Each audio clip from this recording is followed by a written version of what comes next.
Jeff. Yes. It's good to talk to you. Thanks. Good to be talking to you. And yeah, because, you know, for one thing, you are still alive.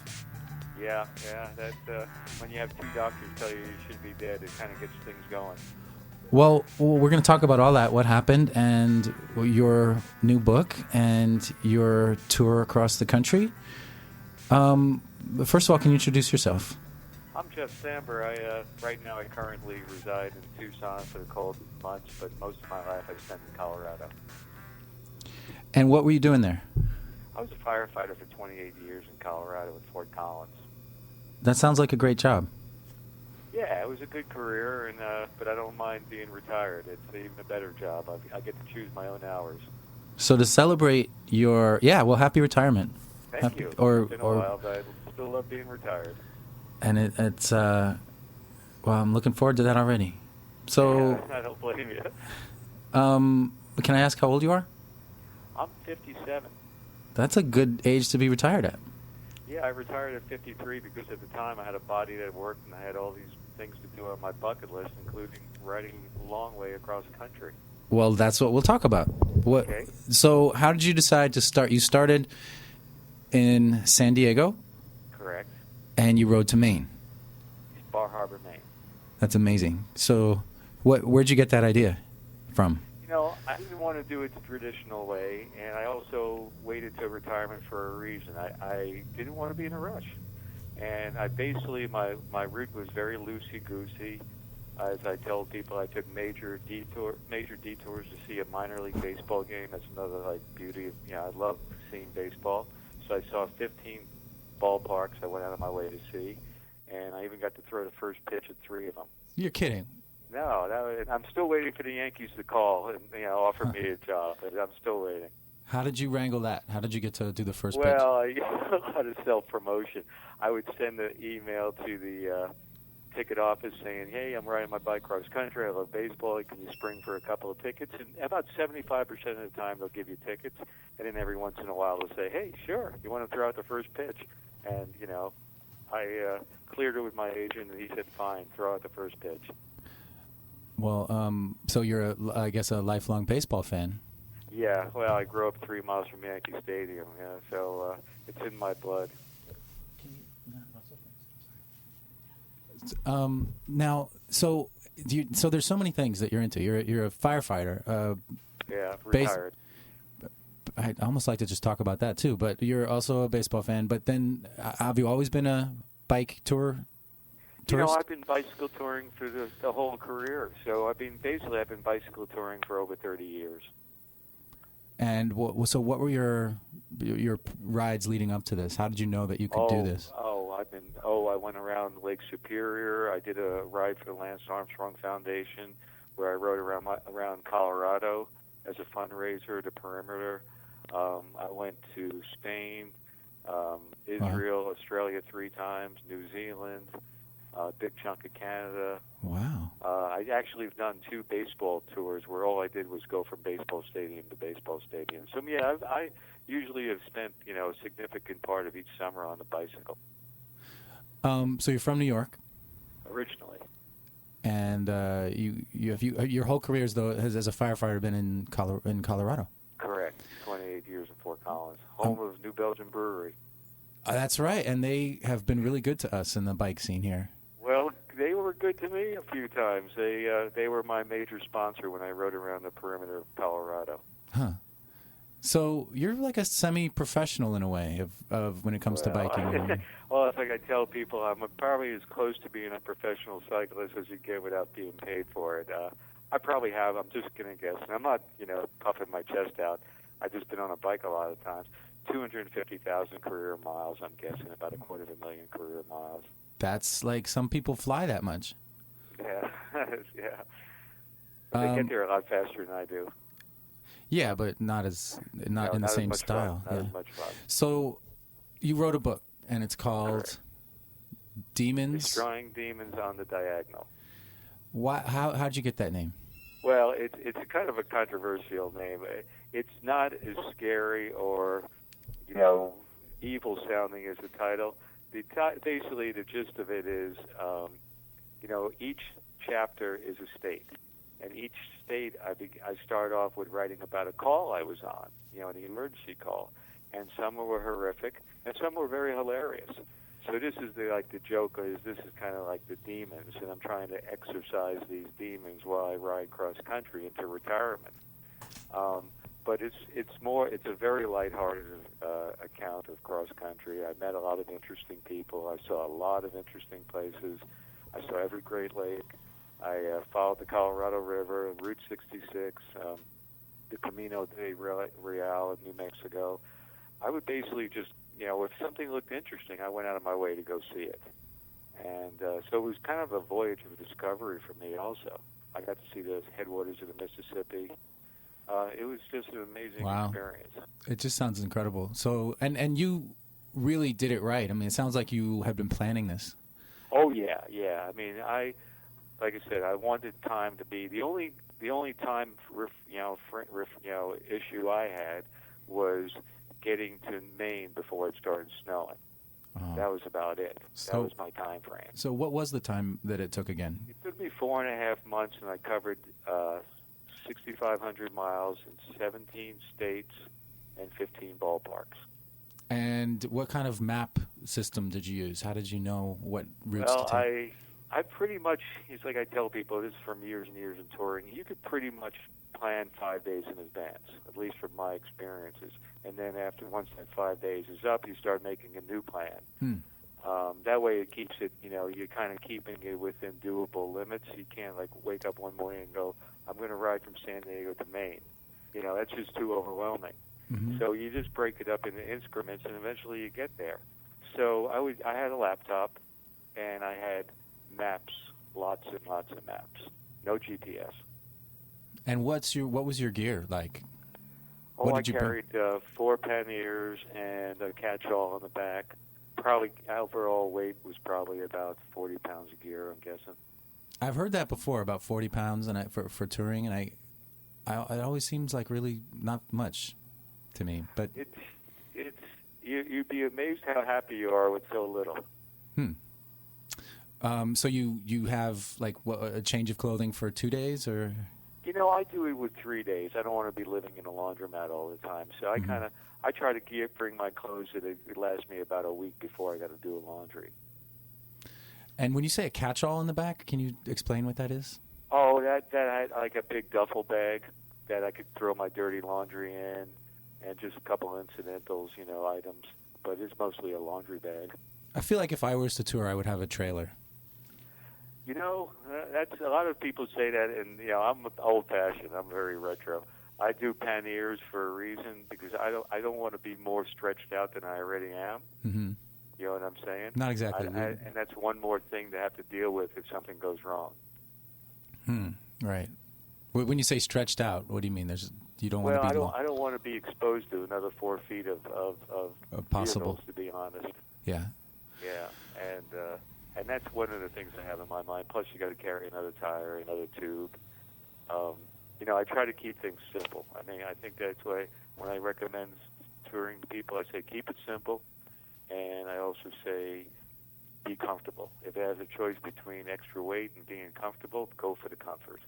So you wrote a book called Destroying Demons in the Diagonal. So Correct. It's a positive thing, destroying the demons on the diagonal. Oh, yeah. I think I did a pretty good job.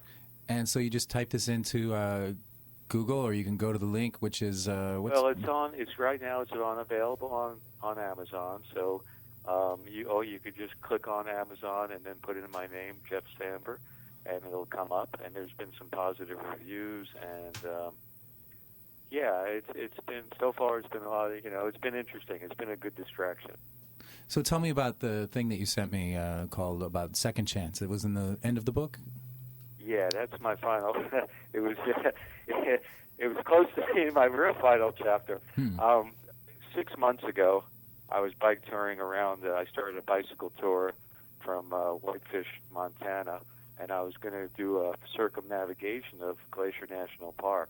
Well, the going to the Sun Highway was closed because of so much snow. So I took an alternative route on Highway 2 south of going to the Sun Highway. And just as I got to the top of a pass, a guy from Australia was, as he was saying verbatim, I was sightseeing, I was looking at the mountains. He hit me at 50 miles an hour, rear-ended me. And so that's what he. In your story, you say that you're lying there. You just woke up. Yeah, I was unconscious. I was unconscious for, I'm guessing, 2 to 4 minutes. And already the people were working on you? People, somehow, I don't know where they came from. They just materialized, but somebody was applying traction to my neck, and one of my eyes was already swollen shut. And maybe that's your. Go ahead. I was going to say maybe that's your karma for all the help that you've done for people. Yeah, well, it's a crazy thing to wake up in a ditch.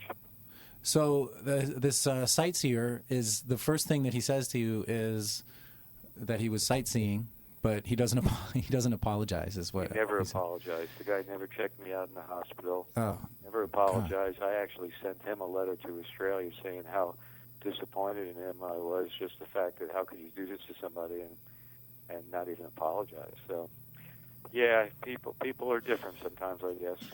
Well, it sounds like you have a very forgiving outlook too. I mean, to say yeah. Well, I'm probably never going to see him, and I don't wish what happened to me on anybody. You didn't want to sue him? Especially another cyclist. Yeah. You didn't want to take him to court and sue him? Well, international, it's just, there's not much you could do, really. I mean, I'm just kind of, just got to try to put it behind me. And I already bought a new touring bike, and I'm planning on a few tours this summer. And, once I was in a neck brace for 2.5 months, and once that neck brace came off, I got right back on the bike and started riding again, even though I couldn't turn my head. Wow. I broke 11 vertebrae, and I broke my sternum. Yeah, you know what? Tell you before I have a co-host named Chicken Leather, and he wants to ask a question. But tell us about also the whole medical part of it. Once you came into the hospital, was kind of interesting. Yeah, well, they took me to this small hospital on the reservation, and there was pretty much limited care they could do for me. So they had me put in a helicopter, and they choppered me over to Kalispell, where I stayed 2 nights in ICU, and then another 2 nights just in the hospital, where the neurosurgeon was the first guy that tells me, I said, well, what's my long-term prognosis? He goes, well, we don't know. We don't see patients like you. And I said, why not? He goes, well, they're usually dead. And that's when I realized the severity of, besides being a firefighter and seeing the other people who go through this, the results of what happens. I got unfortunate because I in my 28 years, I saw 3 cyclists who did get killed from the same kind of accident I had, except they weren't wearing a helmet, and I was fortunately wearing a helmet. I hear this so much about people. Too often you hear that the reason somebody now always wears a helmet is because of an accident. And you don't. Oh, I swear by them. They saved my life twice. This wasn't the first time. This was the second time that helmet saved my life. Well, you also got some cosmetic surgery, right? Yeah, I had 20 stitches in my face. I had to go in Kalispell when I got out of the helicopter. There was a plastic surgeon waiting to stitch me up to minimize the scarring.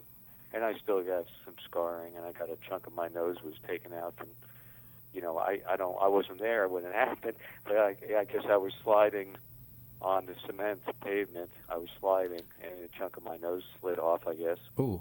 And I got a crazy-looking scar on my right shoulder that looks like an hourglass. Same thing, just from sliding on the pavement. But you're back on the bike.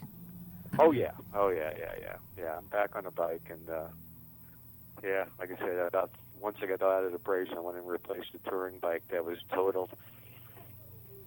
And I'm back on the bike. What kind of bike do you have? I got a Rondinette from REI, and I do like them. They're very sturdy. bikes, and Check- they track really well on the descents, even under load. So yeah, I'd give them a high recommendation, especially for the price.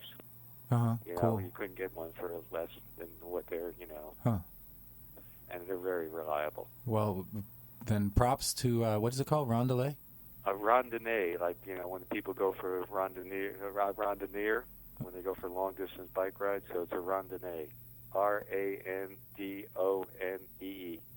Our Chicken Leather, our co-host, has nodded his head sententiously, I think is the word. And so sorry? Our co-host is nodding. He knows it. And he's going to ask you a Okay. question, too. But then just to end up here, you described how you greet people that you haven't seen for a long time. Oh, well, I give them big hugs. And, a lot of people who know the severity of what I got hit, they realize I should be dead. Yeah. So you give him a big hug. Yeah.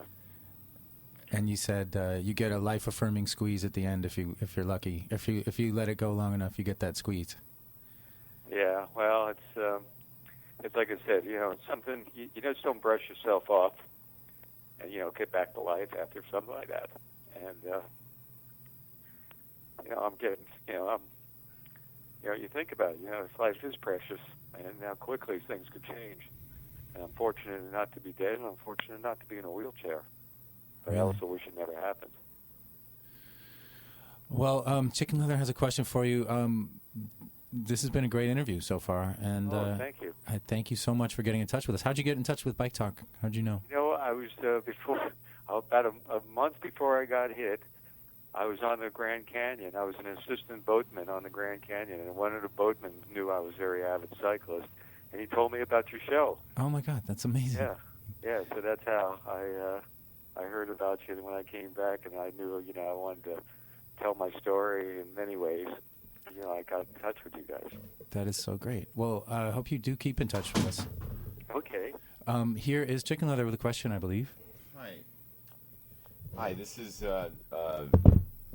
It's great to hear from you, but I'm really concerned about. Do you go out of your way to be safer taking one route, say off the interstate, as opposed to getting on 3 feet from like semis and other things? I know there's a stretch in Davis, between Davis and Sacramento, it's 18 miles.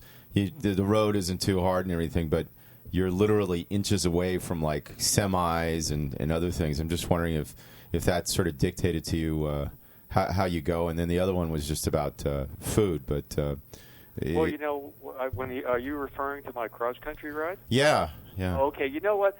Here's what I tell people, and it's like I tell people: when you go cross country, you got to be prepared to go on anything. I was on I-40, I was on I-25, and believe it or not, for the most part, there's such huge shoulders on the interstate. Sometimes I think they're almost safer. Not that I would recommend going on them because they're a lot of noise.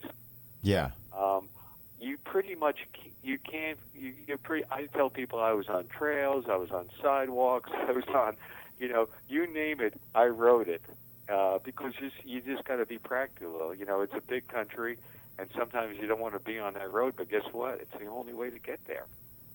So, for the most part, I was on pretty quiet roads, and that's what I tried to, if I had choices from, looking at the maps, this one looks quieter, and, I'll take that.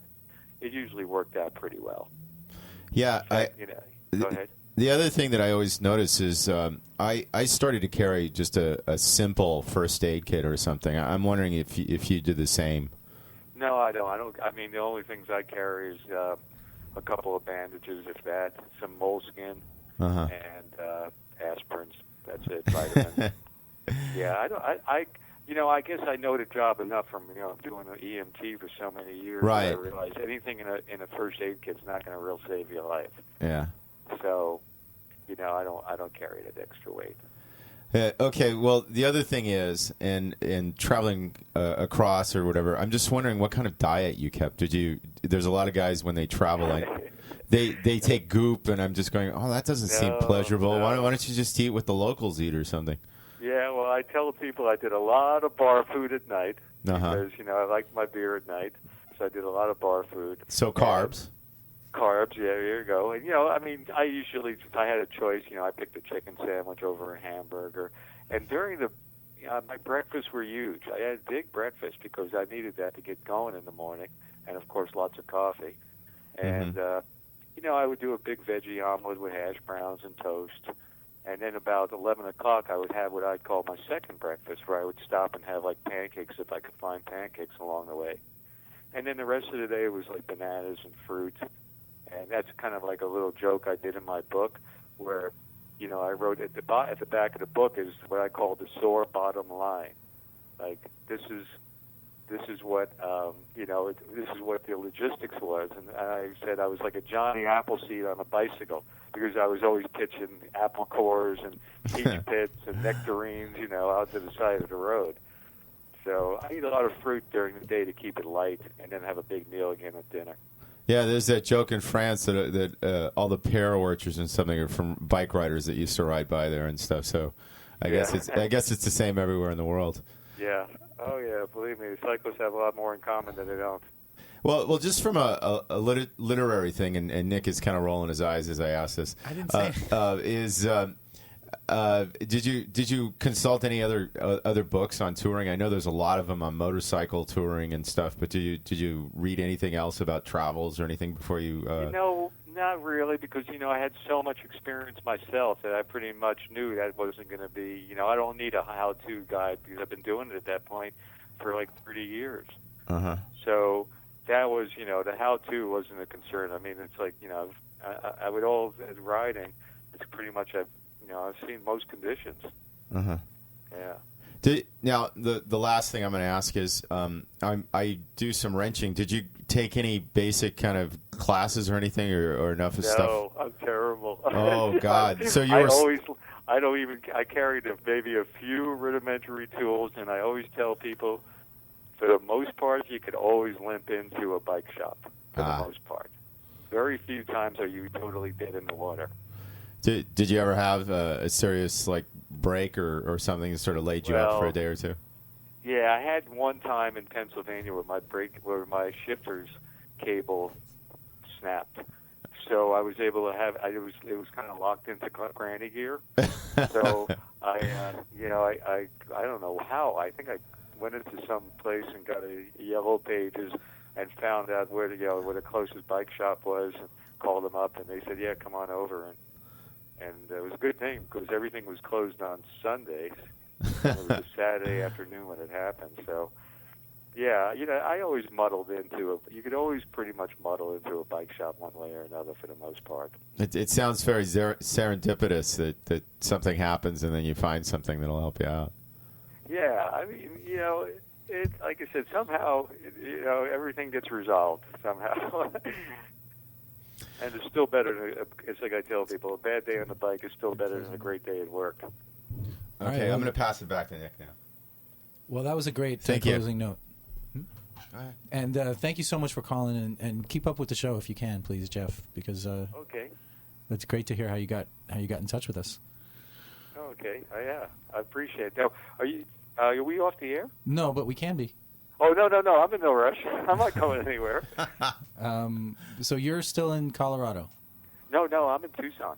Oh, right, sorry. Yeah, I moved. Only because of the weather. The winter's got to me. Oh, really? Yeah. Oh, well, in Tucson is one of for some reason, it's like a bike mecca.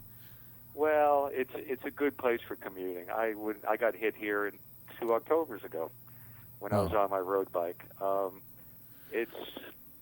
It's a good place to commute because they got bike lanes everywhere, and it is. I just get on my bike, and I just got back from running errands on my bicycle.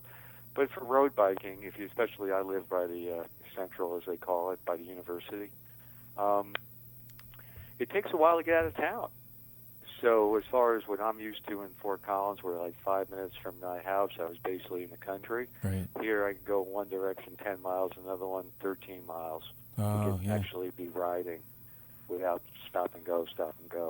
So you miss, but I knew that moving to Tucson, my road biking was going to take a back seat to hiking, whereas in Colorado I was known as a cyclist. Uh-huh. But I'm still I can still get out there, and I'll be touring in April. I'm supposed to be going from New Orleans to the Canadian border in April, and then I'm going to do a tour in Southwest Colorado, and then I'm going back to Montana because I got unfinished business to take care of in Montana.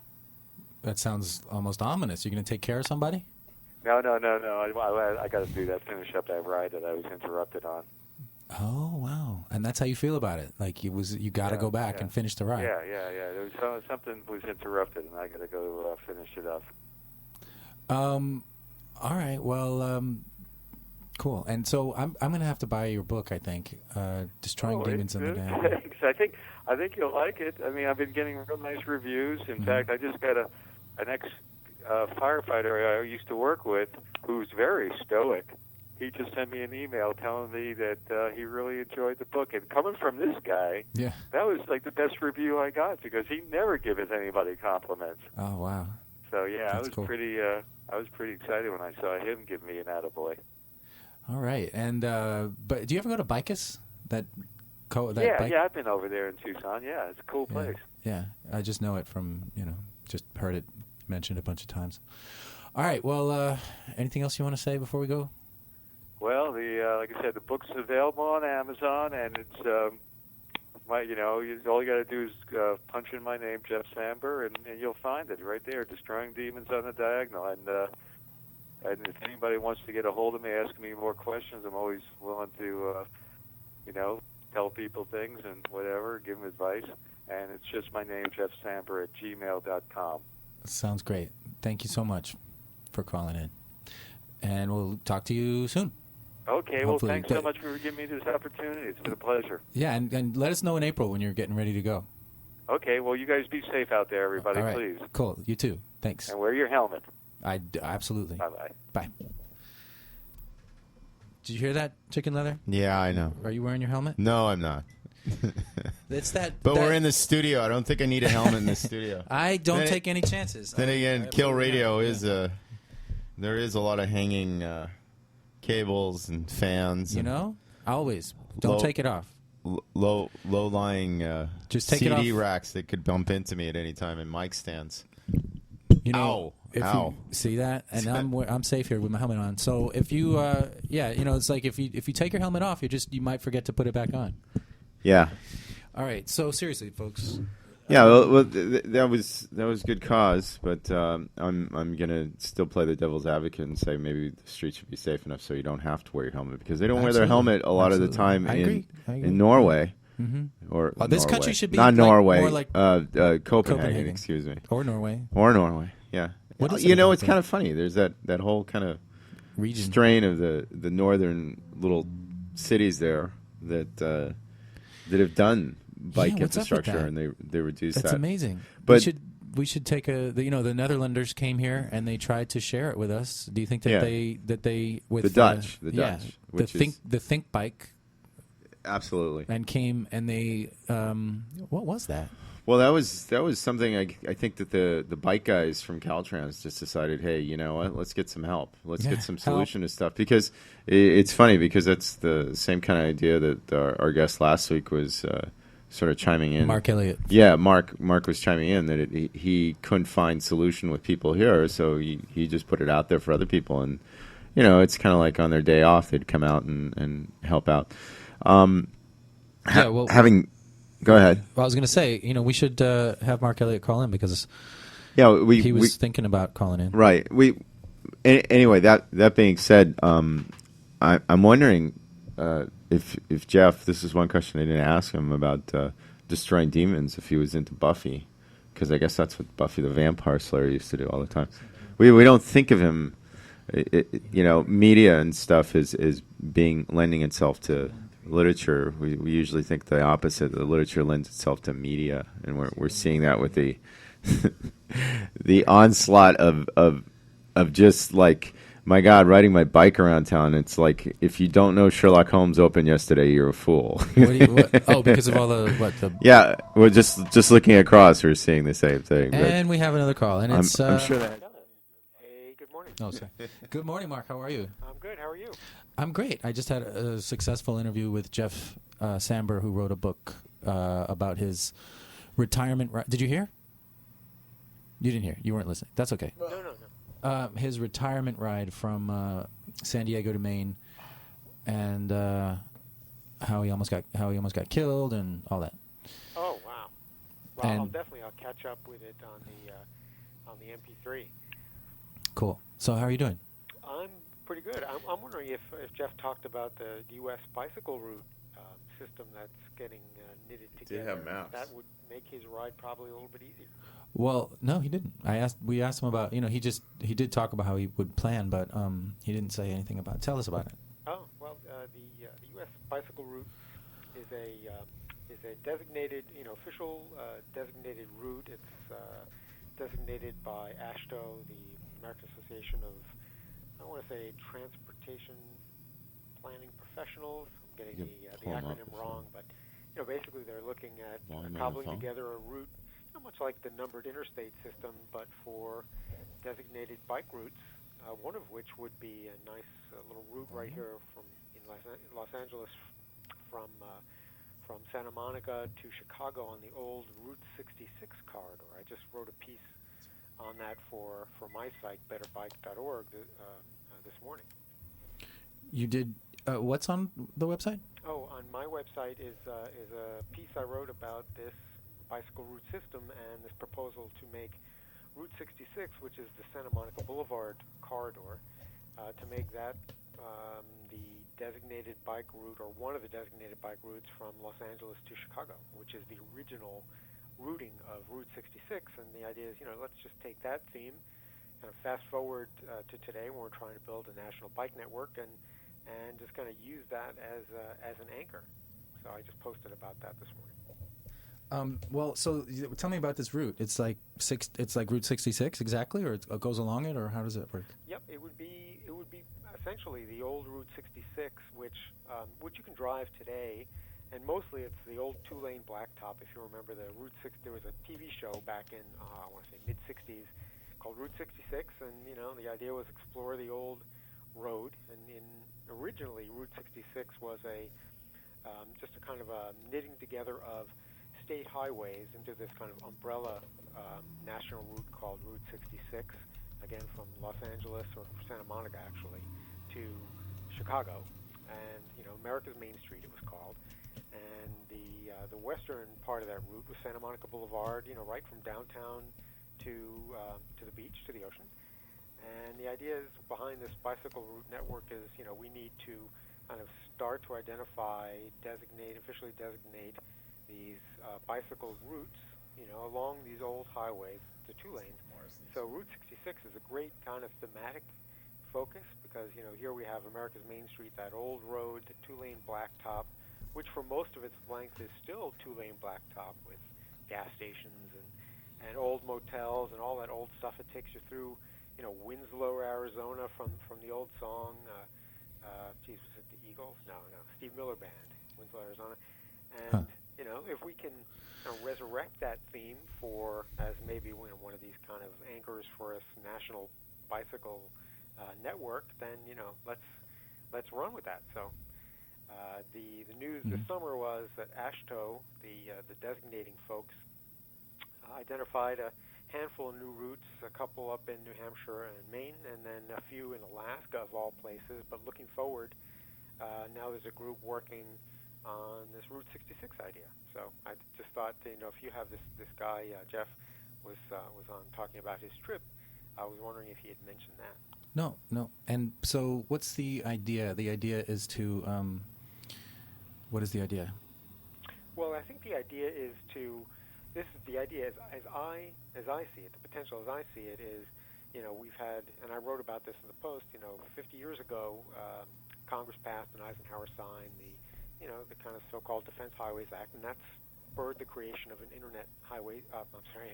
of an interstate highway system. Internet. And why not think about it like that as a kind of a template or a model for a national bike network also. But instead of connecting these anonymous interchanges and actually bypassing the towns and the cities where we want to go, the national bike route would actually link those towns that have long been overlooked by the interstate and connect them with the old two-lane that's such a pleasure to drive or to bicycle, and let's start putting in place this kind of a national network, the U.S. Bike Route System, USBRS. Oh, wow. That sounds so good. But so there isn't one of those already? I know that Adventure Cycling has done something. Yeah, that's the organization working with AASHTO to move this forward. And they've identified this incredible network of potential corridors. Again, looking at these two lanes at these state highways and the smaller towns, and right now, we're in the early stages of actually designating with a numbered route, an official numbered route, that network. So they have this whole kind of net of potential corridors, and now we just have to start moving forward on actually identifying them, and then getting state and local officials also to recognize this, get the signage in place, so that when we think about traveling across the country, it doesn't have to happen on the interstate. It can happen on the blacktop, and there can be a route system and the numbered signs to guide us. So, but it won't be like a dedicated bike lane or anything across the interstate. No, although I think my interest in the issue is a local interest, Santa Monica Boulevard corridor. The old Route 66, and I'm thinking any kind of symbolic or historic importance we can attach to that. The better able we are to start to put in place the improvements at the local level. Working through individual cities. To put those kind of facilities or improvements in place. So if we can, if we think, kind of globally, if you will, about a U.S. bike route system, and we think we'll focus that down to a key corridor like Route 66 and Santa Monica Boulevard, then at the local level, how can we kind of pay homage to that or honor, that kind of system by putting in place facilities like bike routes and signage and other things that kind of recognize it locally. That's my interest here. I work in Beverly Hills trying to make these changes, and if I can hang some historic significance on the corridor, I'll do that, and then let's put in place the facilities we need. Well, it's great to have you thinking strategically and able to talk about it like you do.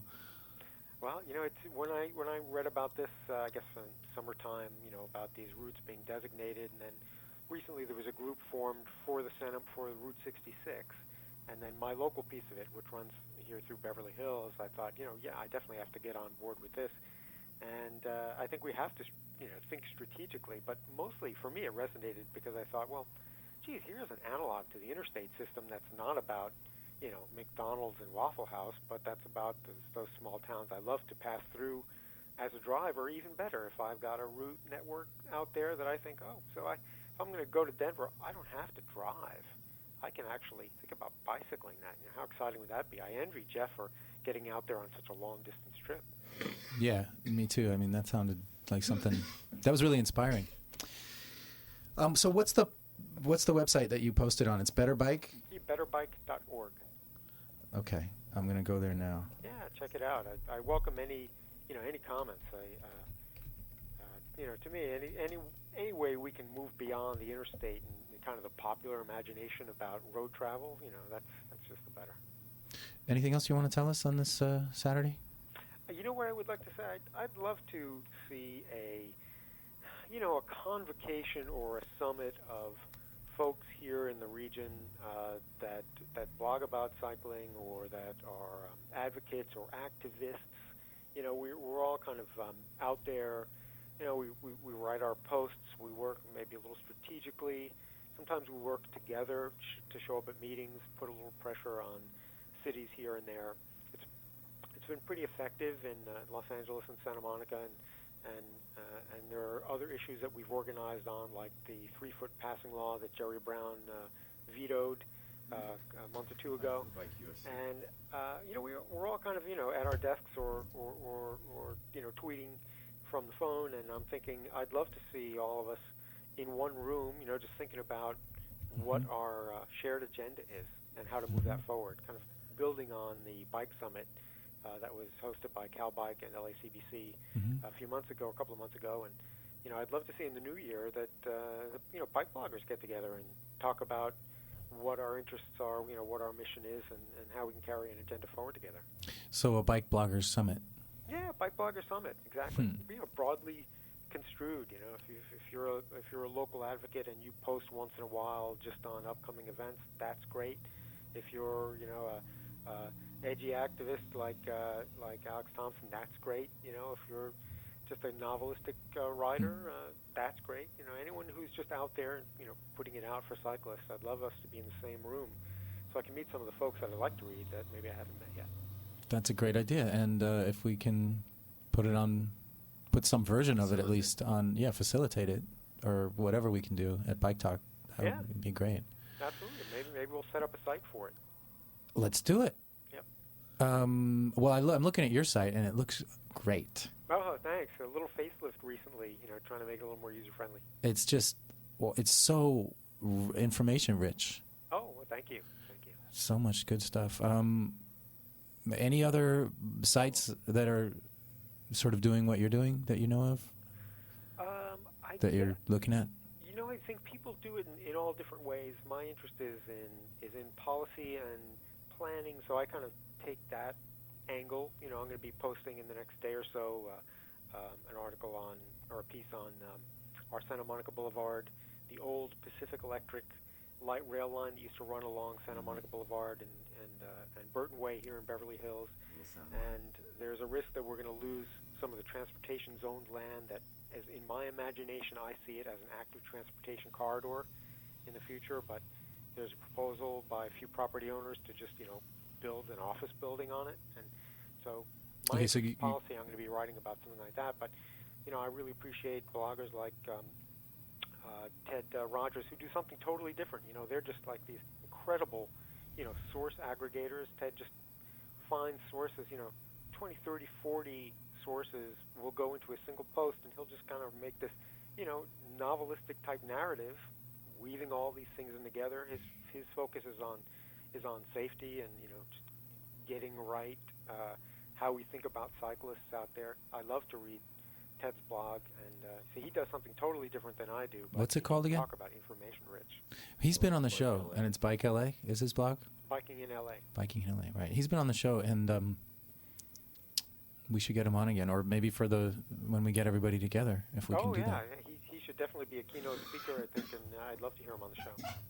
Do we have to rent a hotel space and everything? Well, we'll just have to figure out how to work that out. I mean, there's enough folks around. On our side of things that I think we can probably come up with something that's pretty doable. It'd be nice to have, a whole refreshment table like they do at, so-called legitimate events, like, some of the planning and land use forums, and you go to an auto club hosted thing, and you're not wanting for muffins and coffee. It'd be nice if we could have something a little bit like that.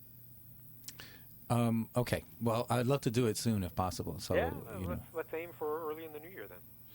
Yeah, great. Well, we're due for a Bike Talk benefit. Our last one was in last January, and maybe we can combine it somehow and have the bloggers MC the benefit. There we go. All right. Well, thank you so much. You're doing a lot here, Mark, and I didn't know about you before last month or so. Under the radar. Well, it should be well known. I mean, because your blog, is it a blog? I guess. I mean, kind of broadly, it's a blog, I suppose. There's just so much on there. Well, thanks. Okay. There'll be more. I appreciate your time, Nicholas. And I appreciate yours. Thanks. Okay, we'll talk to you later. Okay, great. Bye. Yeah, just looking at his site, he's got something here about Bike USC. I was down there because if a lot of people don't know this, if you're caught between getting some sort of health care in your thing, a lot of health care is covered, but dental seems to be the thing they sort of drop, and that, of course, is the thing everybody needs to get done, which is kind of strange kind of dilemma. But SC has a great little dental clinic that they do. I know a couple of the universities do, and I was frequenting it down there, but a lot of the times, let's just be honest, if you're if you're in a car or trying to get down there, it's pretty inaccessible. There is public transportation that goes right by there, but I opted to take my bike down there a lot of times, and I know that the blog there was related to safety at SC, and Mark cites a lot of on the poster. He cites a lot of the fact that there's a lot of LAPD that just want to scamper on you the minute you leave the SC kind of corridor there. I know that they're working on a complete streets kind of plan down there. When we bring up how it's going to be more like the Dutch and other places, but I would argue that they're getting a lot of the attention because they're students and they're kids, and it's commerce down there. Whereas the north side of Figueroa, they're still fighting to actually change that and make it slower and stuff, as it remains a corridor mostly for traffic as opposed to a road diet to slow it down for businesses and just overall safety in the area. I know a lot of times I'm taking a alternative kind of slower street. I mean, we heard first off how you kind of have to take any street to get there sometimes, but I actually have ridden these things enough so as I can map it and actually get around a little bit better. Well, if you're going interstate, you got to. Settle for. Yeah, it's like there's probably major. one road out of town or something. It's like Dodge or something, which kind of brings us back to how this country is started. And it's funny because he was talking about how. Okay, before we leave USC, yeah, I want to say I was there to watch Almodovar speak, and since you're a filmmaker, filmophile, I'm sure you can see how interesting that is. And it's nothing about him. The place is crawling with bikes. It is, but they're all heavy cruisers. They're all beach cruisers. They kind of we joke about it because it's like an inland kind of like Long Beach, stuck right in the center of the city, which is just the opposite way you ride. And it's funny because everybody else that goes by there goes, "Oh, you must be from SC," and they go, "How did you know?" And you look at the bike they're riding, and it's literally I don't know how they sold it. I think it's just the image of riding around with a basket on campus. Whereas if you see people that are actually, and I'm using this just out of the box, it means nothing, but seasoned riders, seasoned people, after a while, you notice that you're, and I'm the first one to say it, you notice that you're, I made this transition years ago too, your coaster brake or your paper boy or the studio bike is a little bit heavy, let's be honest. And you look for alternatives. For years, I fought it. I said, this is fine. And then somebody actually said, maybe a touring bike for you, like something with speeds or gears. And I go, oh, who needs that? It's like, it's almost like that kind of resistance we see with kids nowadays, always wanting a fixed gear or something. Go ahead. Yeah, I mean, you would do this, the fixed gear beach cruiser. It's interesting because around USC, the bike culture is all fixed gear, and you see like packs of kids just cruising, and it's great. I think you're seeing the neighborhoods around SC where it's like that, but the actual SC campus is still sort of dedicated to like. So it's funny. It's sturdy bikes where you can throw a lot of weight in the front, and it's not going to destroy the frame, and that's what you're seeing. But by the same token, you're increasing the weight a lot. And what a lot of people are doing is, let's just lighten the frame but keep the same frame. I would look at it like,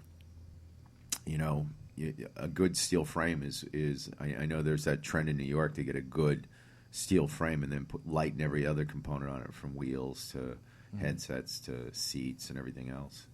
Get a comfy seat, spend your money on a seat that you can either chain up or remove when you walk away, because you don't want all this stuff stripped.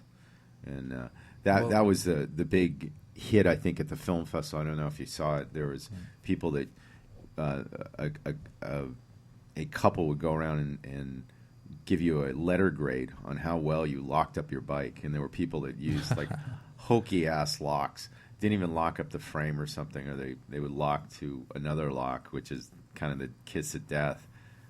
You really want to get steel to steel and really thick stuff, so it will take some time. And if anything, you can always rest assured somebody will steal the thing, but you want to slow them down enough so somebody might notice and say, hey, why are you cutting that lock or something. And then there was that famous video of somebody cutting a lock in New York City, and nobody did. Nobody really cared. They cared. were just cutting it right in front of everybody. Even what was it? The guy that always goes after. Oh yeah, who was that guy? Not pedophiles, but he goes after like NBC kind of stuff. It's like always whatever. He did one on bike theft, and they put a tracer and a tracker, and they followed the bike thief back to his house, and he admitted he had stolen it, but that was only after saying, yes, I have a horrible addiction to heroin, and this is how I make my money every day. And it was like, oh, come on. And it's not that I'm making light of addiction, but it was like he had... It's not an excuse. Yeah, he had almost like just broken it down to a system or something. I mean, he did this every day, and they only caught him once. Wow. But... well... Sorry to say that, but I was would wondering, recommend yes. in this shopping season, if you do get a bike, invest some of that money not only towards the bike components but also towards a good lock so you can hold on to it. Well, and there's a whole lot of art to locking your bike. Yeah. I mean, you need to. Some people talk about getting the spoke. It's almost like a ninja. Locks. Yeah. Like a ninja lock artist? You know, the way of the locking, I think that's the second or third kind of, you get your yellow belt doing that when you... That's interesting. Yeah. But they were mentioning earlier that there was this Cal Bike Summit, and I actually have been digitizing it for the last 2 weeks, and I finally got to a point now where I think I can play some of it if you want to. Yeah, especially if you have like a woman, because we've had all male a voices. woman. We need some women on the show. Actually, there was a discussion about bike tourism, which we were talking about, but a lot of the women, female voices. It was actually put together by Alexis and our who decided that she should just be part of it. Let's see if we can't get... I think we played part of this before, but we're going to play the first part again. Or, excuse me, the second part of this. Alexis is the... what is Alexis her title? from LACBC. Just from, yeah. I think if she's not... I don't know if she's the director, but she should be. Well, not to be... Not to spurn anybody that is the director. I think Jennifer is actually the director, and I think she has something to do with the media. I'm sure she found Alexis, which is... Yeah, actually, this is the I pulled the wrong one. Here, pop that. Well, what about intro day one with Alexis? Well, we could go to that. Let's go to the intro day one. So how do here, you do that? Here, pull up. There's a turntable there on the thing. We don't speak of the technical details. Here we go. And here's the intro on day one with Alexis. Take a seat, and we're going to get started here. I'm Alexis Lance. I am the Planning and Policy Director for the Los Angeles County Bicycle Coalition. I am also a board member for the California Bicycle Coalition. And I'd love to welcome you today.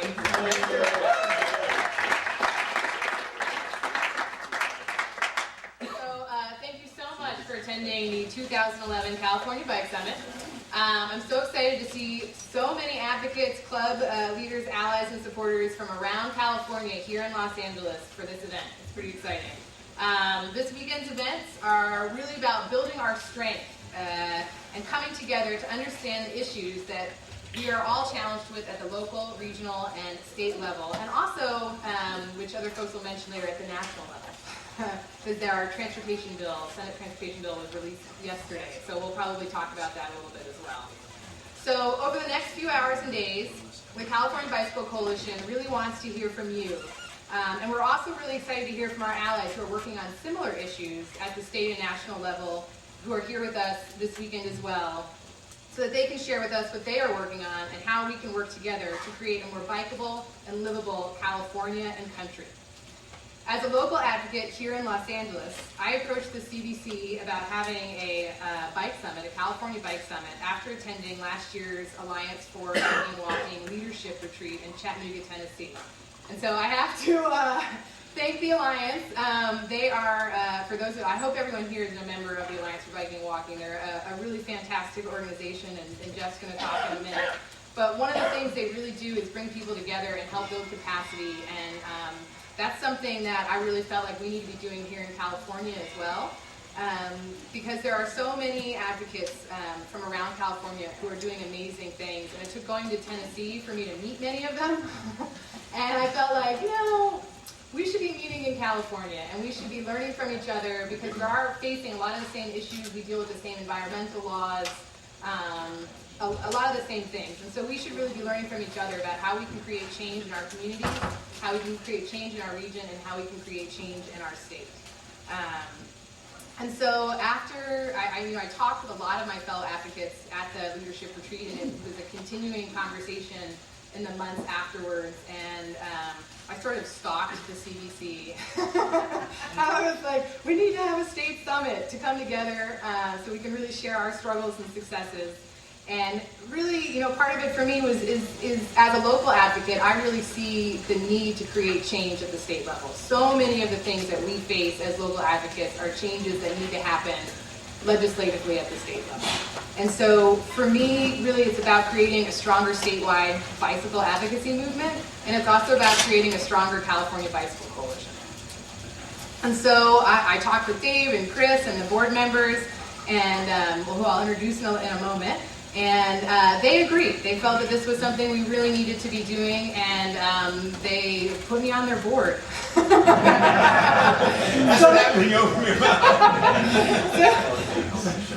that I could help make this happen.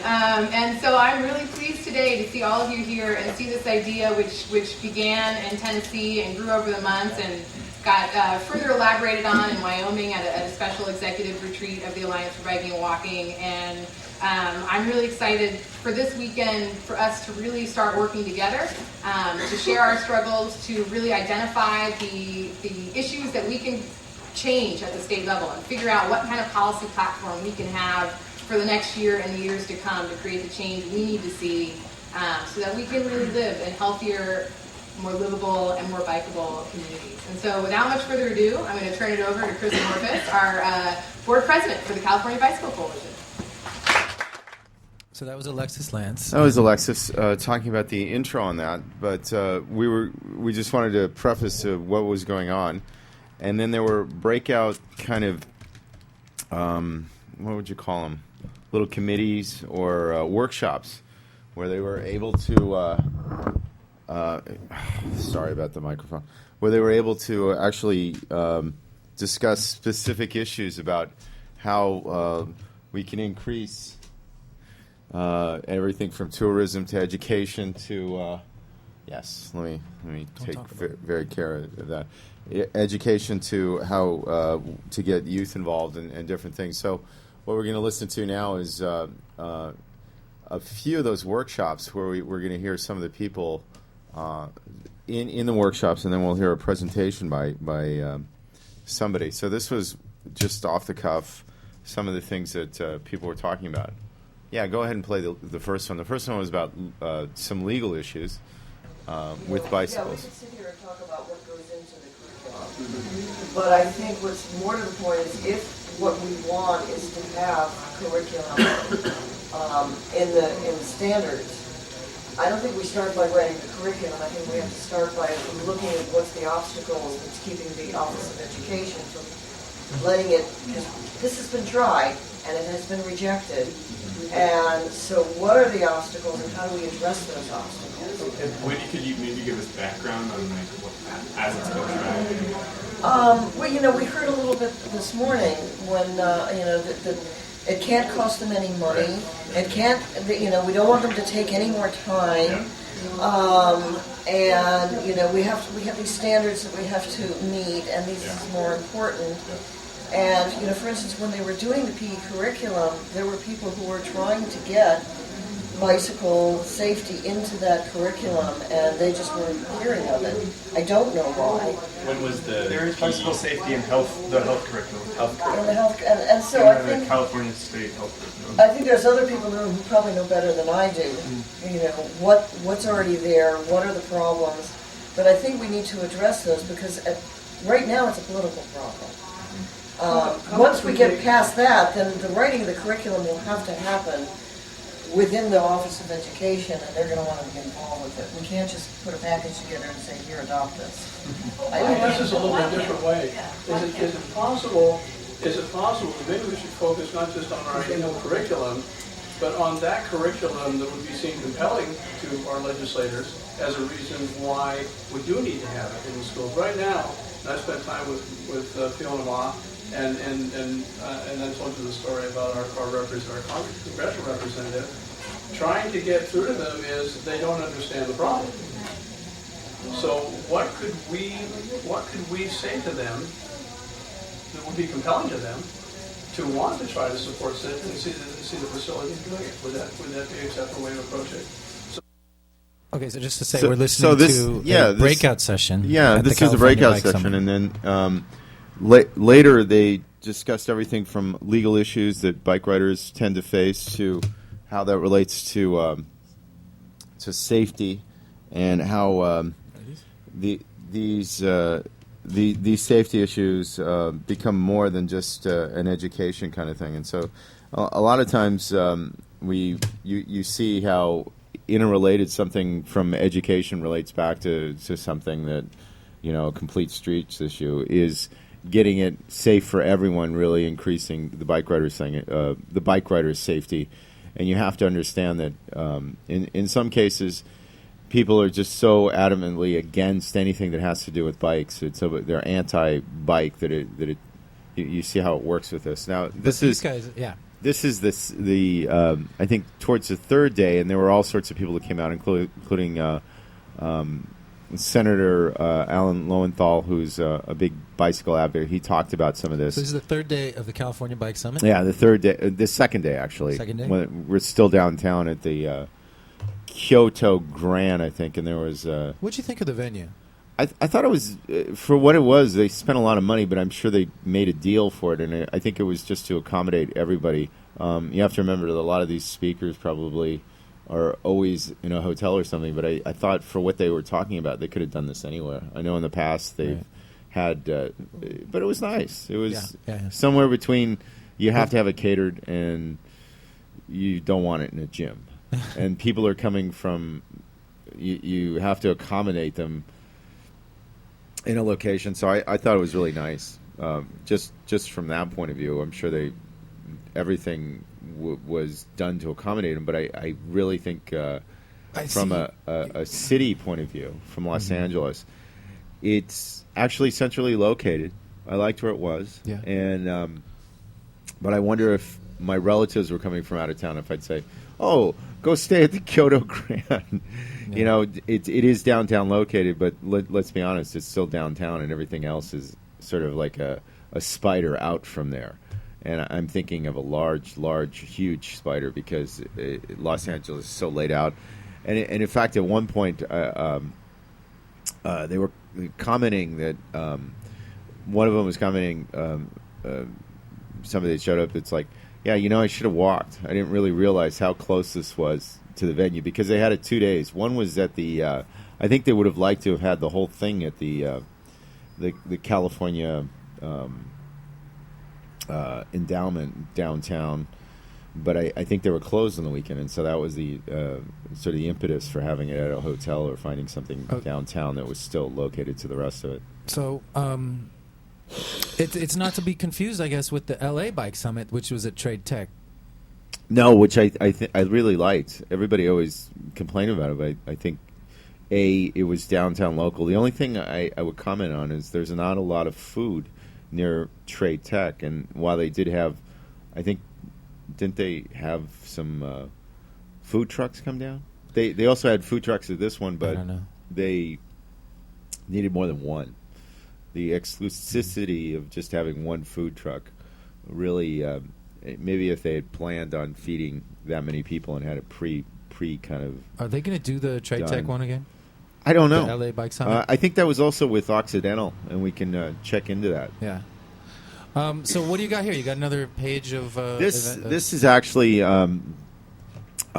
we could listen to a lot of this. There's more report backs, but I figured we'd get to what Dave Schneider and Jim Sawyer, who were talking about on the third day, some of the issues. I know that they were talking about safety and they were also alluding to the fact that the senator just talked about some of the issues with funding and stuff. All these bike projects. So Dave Snyder and Jim Sayer. Yeah. Dave Snyder is. I know that I think he came with the.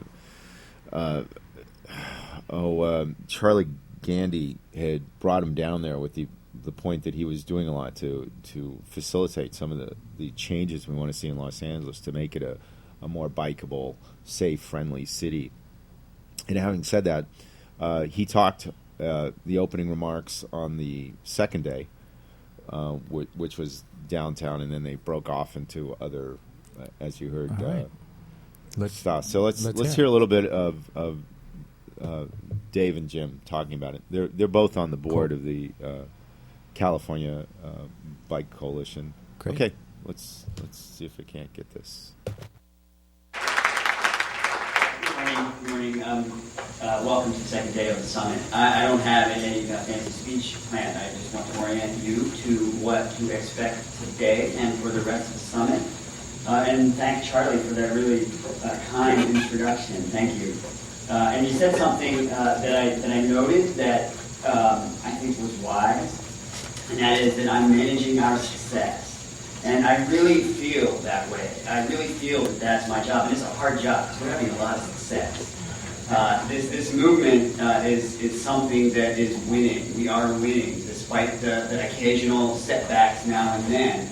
We really are on the right side of history, and our job is to manage our success in a way to make our changes faster. The changes are coming.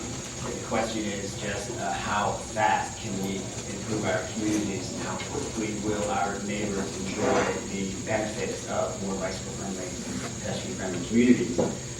So that's my job, is just to manage that, and it's a hard job because you all are making a lot of success. That's what today is about in the summit. We sort of arranged two work days. The first day today is about strategy. What is the whole scope of changes that we could make in California? A lot of people here work for their local organizations, so I expect that some of what we'll talk about is what are the changes that you can do locally? What are the strategies that are best to move our movement forward? And we are going to hear from some of the from an amazing array of experts and practitioners in the field of transportation reform and bicycling advocacy to help us decide how that's going to go. We have those sheets up there on the wall. As folks talk in the presentations and as you all suggest ideas in the plenary sessions this morning, a volunteer is going to write down possible campaign ideas on those pieces of paper. At lunchtime, we are going to ask you to vote which campaign ideas you think are most important for California. Then we're going to go out to some food trucks, have some delicious food truck lunch, and then we're going to come back and we're going to meet in the same room that we were in yesterday, which is divided into 4 smaller rooms. And over 2 sessions, we're going to dig down deep into 8 different campaign ideas. So based on what you all want to work on, we will sort of narrow in on what it means to pursue, say, a campaign to get an anti-harassment law in the state of California, like what Los Angeles has. What do we want out of a 3-foot passing bill next year, for example? Those are 2 examples of what we're going to work on in the afternoon after lunch. The first panel is about our strategic priorities currently. When we started at the beginning of this year, we thought, well, what are we going to work on this year in the short term to pursue our organization? And I'm happy that our board gets and agrees with the strategy of organization development being important. Always when we work on the campaigns, we're thinking about building our political strength. so that we can get something bigger and better in future years. And it's one of the things that I consider a success from the SB 910 effort. Like you noted, these other senators and assembly members who stood up on the floor and professed their support for cycling and came out as a bicycle rider.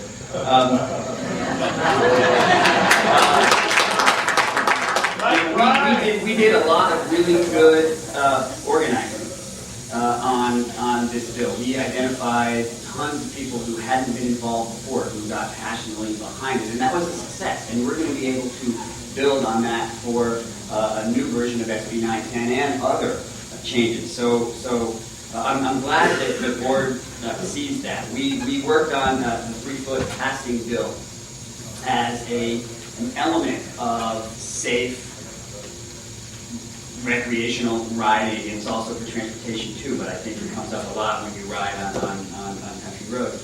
As an element of a campaign to promote bicycle riding as economic development, bicycle tourism as economic development. That's one of the things that we decided we wanted to work on. Another that we decided that we want to work on is education in the schools for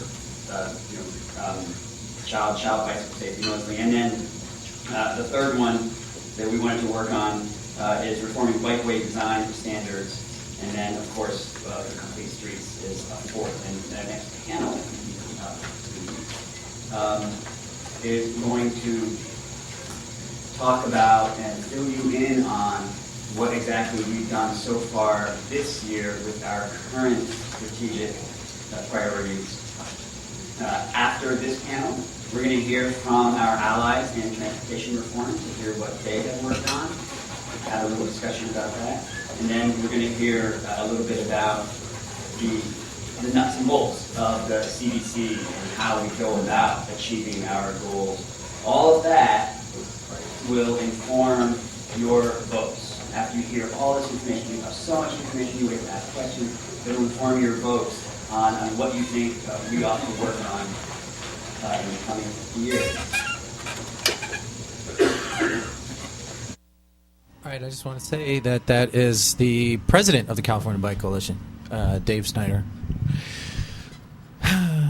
Yeah, he said that. Yeah. Well, he may have said that. Okay. So anyway, there were a lot of issues that were discussed here, and remember we were talking about bike safety, and this is Ryan Schneider who was talking about bike safety. That was one of the issues they addressed. Any relation? I don't think so. No, he spells it differently. Actually, I think they spell it the same, but they're not related. That would be nice if everybody was related within the bike area, right? Literally related? My yeah. cousin, my mother's, no, it's silly, but in this holiday thing, we kind of believe everything would be related, but it's really not. All right. Kind of like if the South came to bike culture, right? Yeah, because what? They're all related in the South? Well, that's the joke that everybody perpetrates, but it's not true. And the education and the idea of, Southern twang makes you sort of less educated or something like that, which is just the opposite. I think we've overcome our fight with the opposite is true. Southern twang makes you more between the war. Educated? The war against the states, it was how many hundreds of years ago? I think we've evolved, I hope, past I don't know. that. Somebody was pointing out the other day that we haven't evolved past that. Well, huh? If you look at all the people who are sort of the right wing, who are, who want to take away all of our social maybe programs. This is better left to talk is still cheap. Sorry. Because I'm seeing it sort of whatever. But what I was saying is you could look at it for that. I'm just saying, though, if you look at the red states, they're still the Civil War states.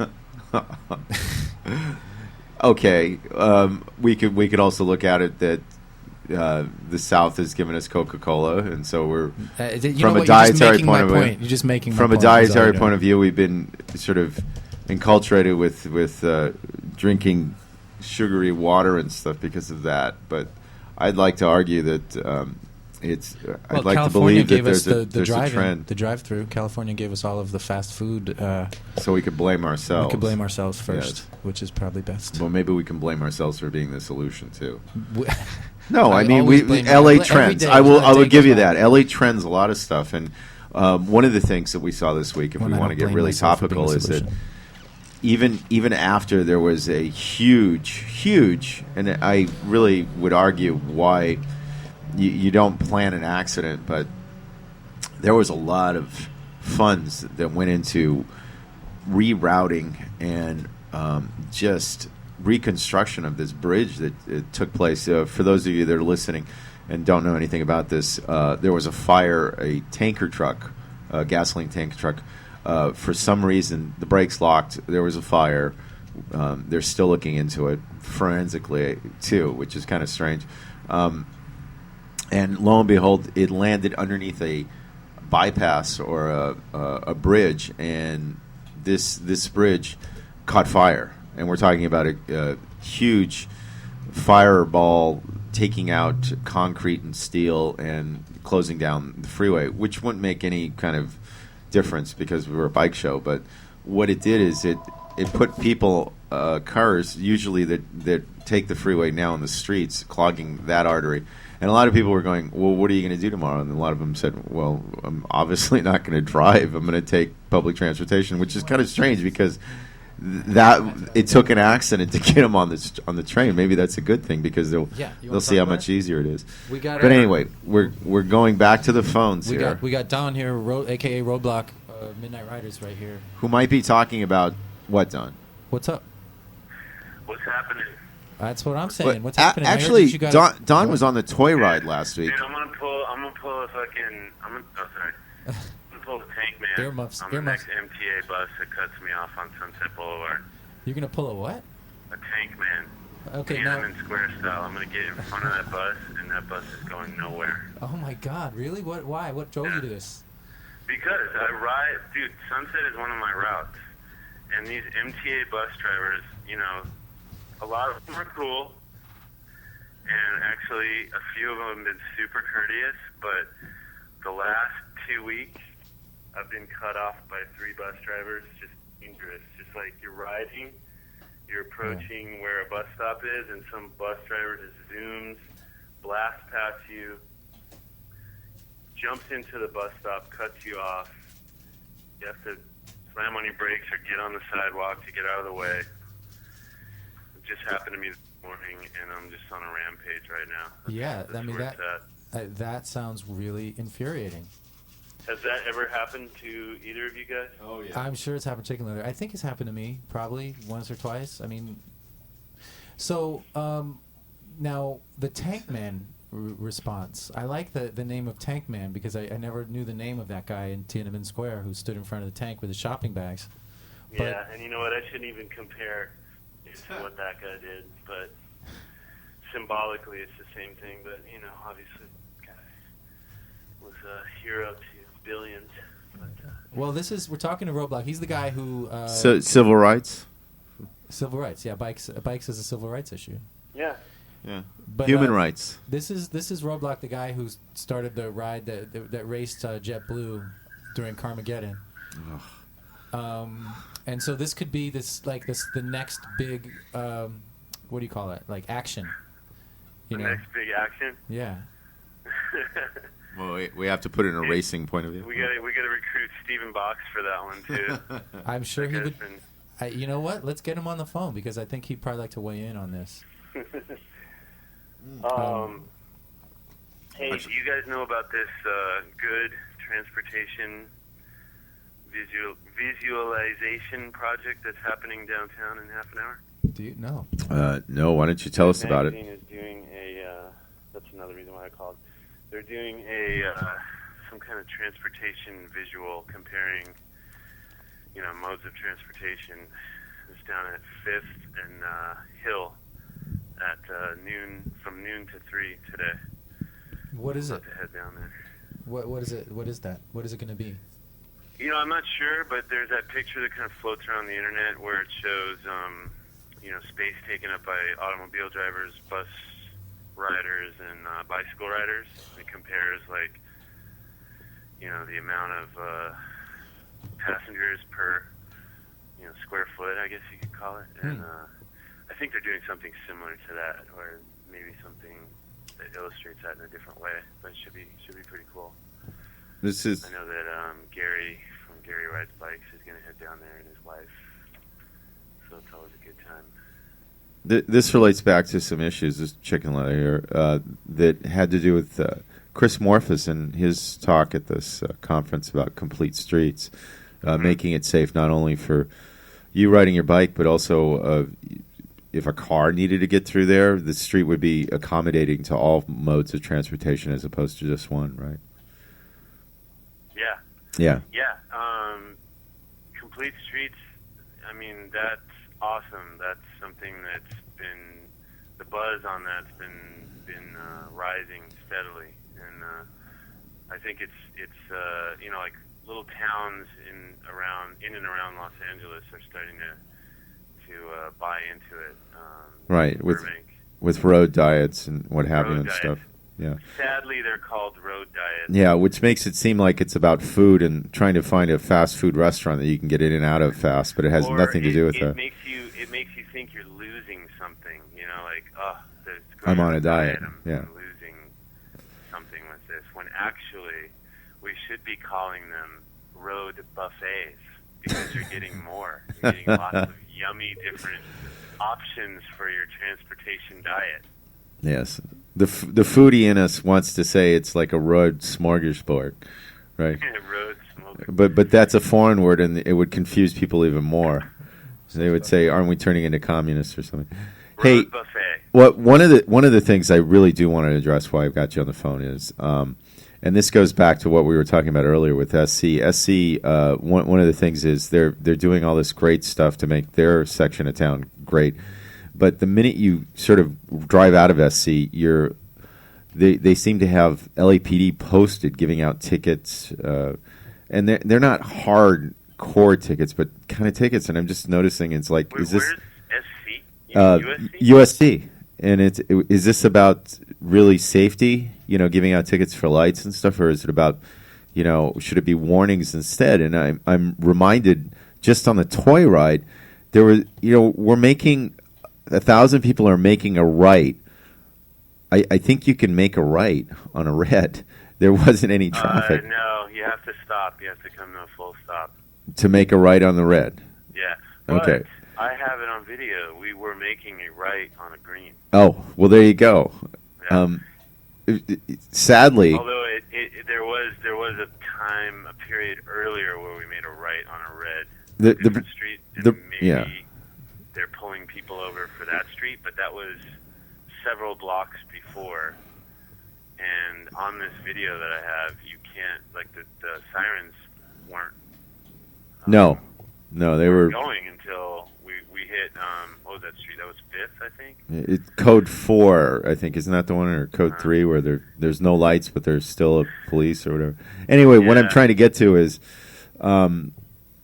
they were actually sort of forcing people to do whatever at any cost to stay safe, which is just the opposite of what you think of police doing. In fact, they were facilitating an accident rather than sort of remedying one with... well, these police, you know, they see 1,000 people in the street. They're coming, a lot of them are coming back from, you know, whatever military background they have, you know, whatever wars they've been fighting, and they see these 1,000 people in the street. That combined with their LAPD training, it's not a good situation. Some of them are gonna get heated.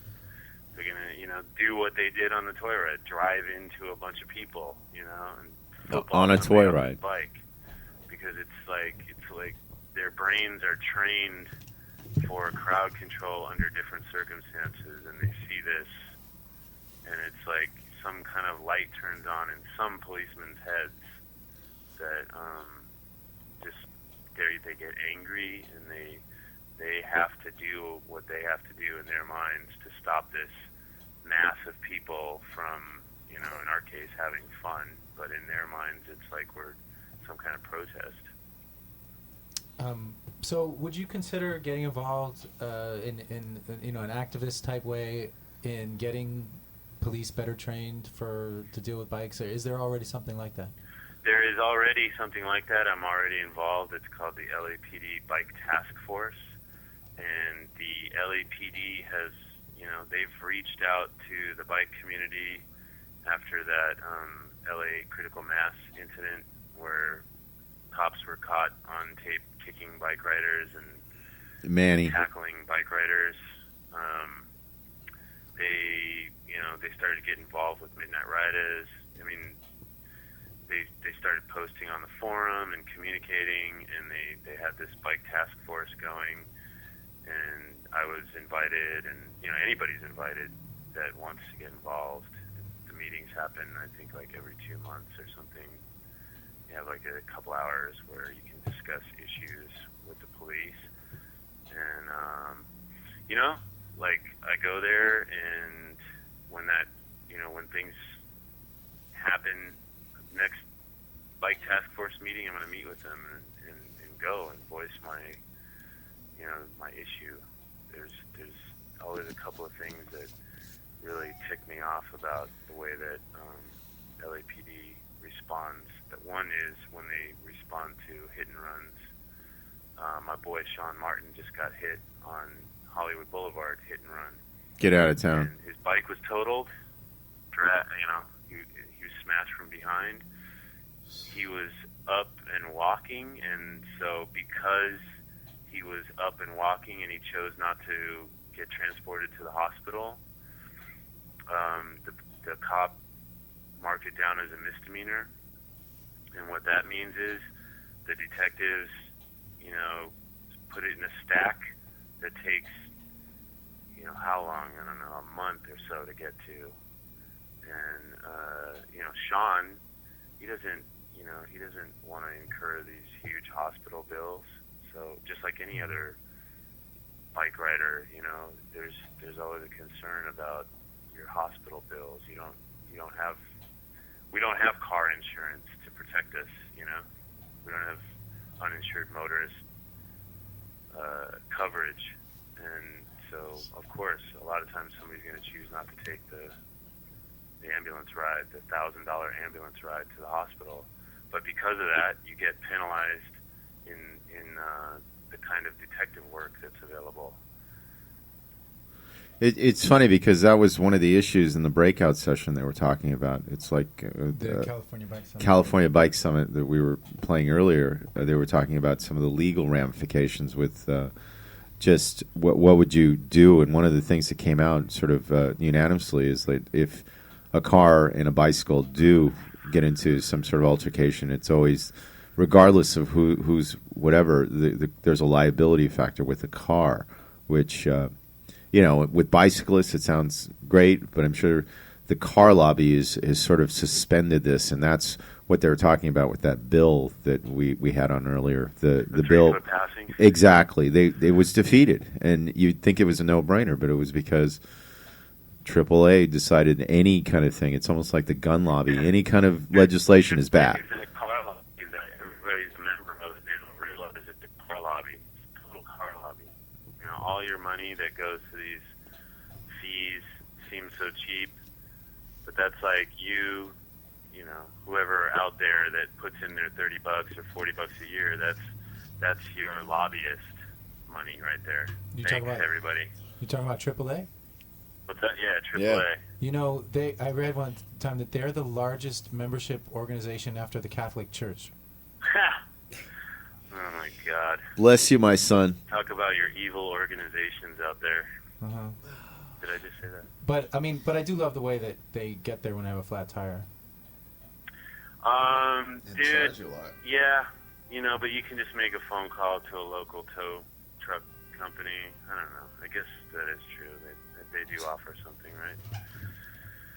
But there's a better plan out there. It's called what is that called? The Better Earth Organization or something. There's another AAA out there. Oh. Yeah, there's an alternative. And Shadow they actually help bike riders, too. Wow. Yeah. Let's see, what was it called? Hey, I wanted to ask you... Oh, yeah, unless you are coming up with the answer.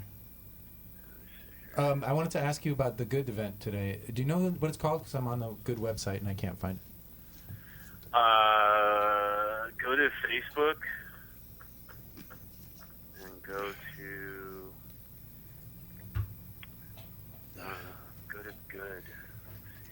Here, yeah. You know, it's funny because Good in the past has actually done a lot with fundraising for the Sikh Lavia and stuff. They're really dedicated to finding good in. Yes, they are good. In good is good in finding things. Good attacks LA transportation, and it's the 17th. That's today. Oh, I saw that. Yeah. There was, I think Dwight did a. Wolfpack hustle it down to downtown here from Oh. Hollywood. So you're hustling down. Street and Hill. You know, I saw the ad for the Good Attacks, and I didn't know what it was. It just said Good Attacks, and it showed, but it stuck in my head. Like it's an interesting concept. Good attacks. Like you don't think of good as something that could be attacking, but then again, I thought that's really cool if good would, really attack. Yeah. So it stuck. Peace breaking out. There's another one. There's 6 fingers. Yeah, like one fist has 6 fingers, right? And the other one is. Boom. Oh, because it's got to spell out attack. I wish we all had 6-finger fists. That was it. Those MTA bus drivers. Boom. I'm kidding. Was it? Way to return to your main. Wasn't that Outer Limits? Wait, he's back.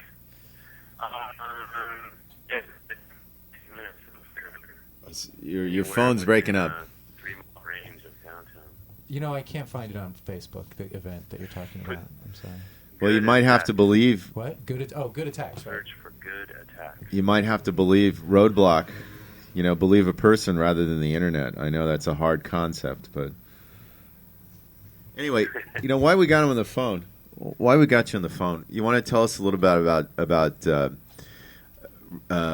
not so much the police reaction and stuff. I mean, we discussed that, but and we also discussed how some of our friends that we wouldn't think of as lawbreakers were cited for things like running red lights and things. And I'm referring to Will Campbell and Will Campbell. That guy's a scofflaw. Yes, and Steve Roulier, Rollers. Streets, that guy. But Mr. Rollers too. Yeah, I mean, those are the two that the cops could catch. What I want to talk about was the fact that the toy ride came off. I mean, it was beautiful, wasn't it? Once all this stuff came off, beautiful. You were there, not enjoying it. But well, maybe you were enjoying it, but you were screen printing for hours. Anything for that hours, yeah. Literally, and I missed the whole thing. Every once in a while, I looked up and saw that people were having a great time. Yeah, but I want to bring this full circle and say that today, if you want to have that same kind of excitement, the people from Cycle are doing a ride. They just Poison Mittens ride. Right. They just started out in of all places, Burbank, and you can chart them too on their Facebook. Here's Nick again. Hey.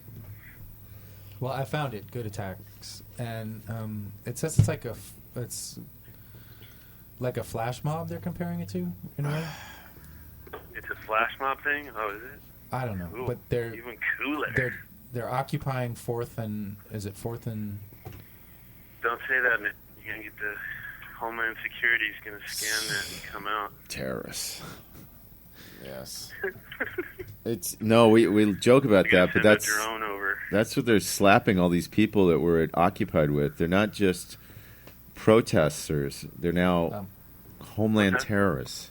Homeland terrorists. And that's why it's costing $5,000, which is kind of sad. Any comments while we have you here on that new law that's being written up about how the United States can detain anybody as a terrorist without a warrant and wherever they are?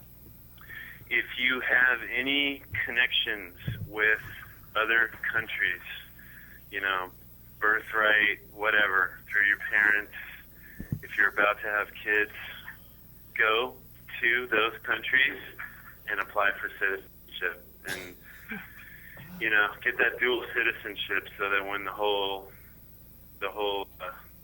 Titanic sinks over here, you can just hop on over to a country that's more free. Hopefully, I'm gonna try to get that EU citizenship happening.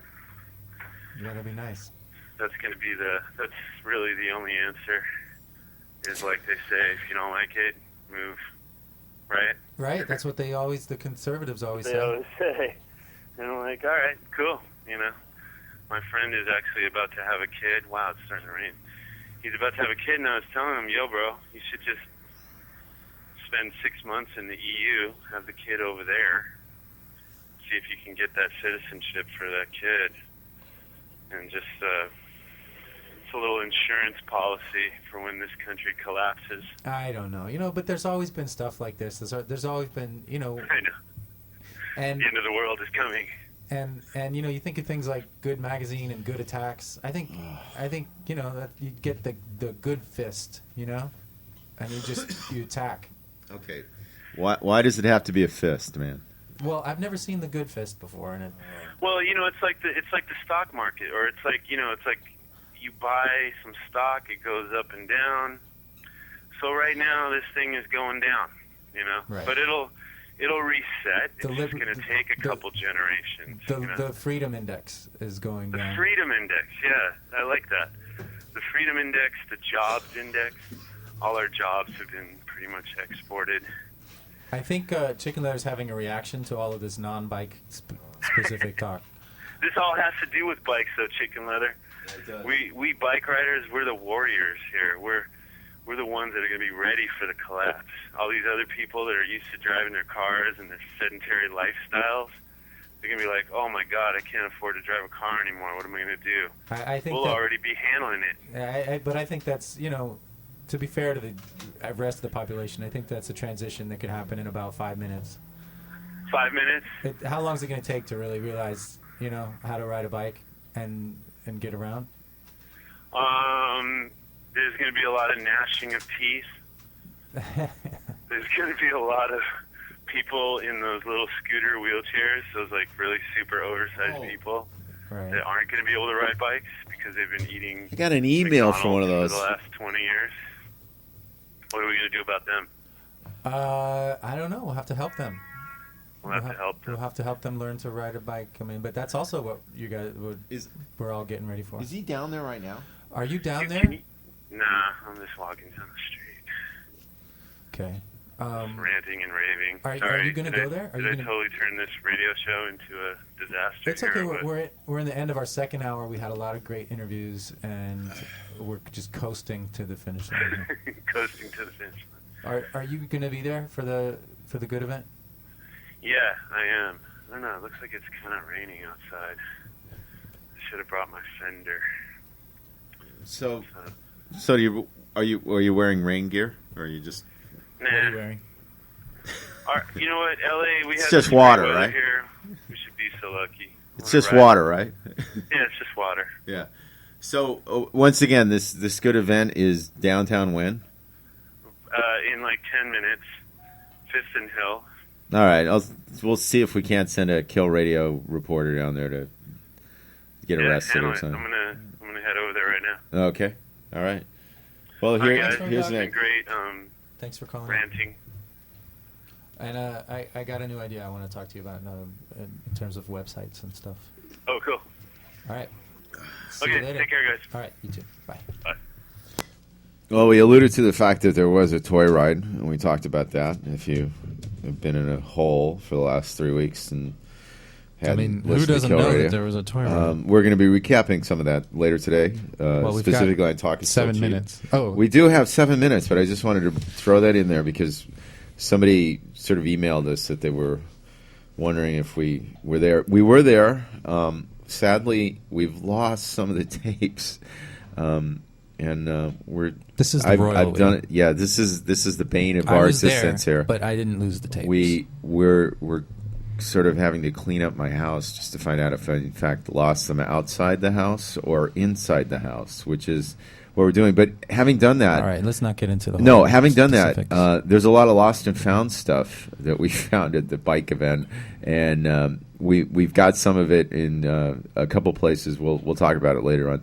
Like I said on the show this evening, but we want to get back to a couple things because it is the charity season. We mentioned Cycle and the Mittens and Ride. What they do with Mittens in toys, the Mittens part of the Cycle people, Dan was telling me, is Who's to Dan? Dan Berlant? Dan Dubeck from Cycle.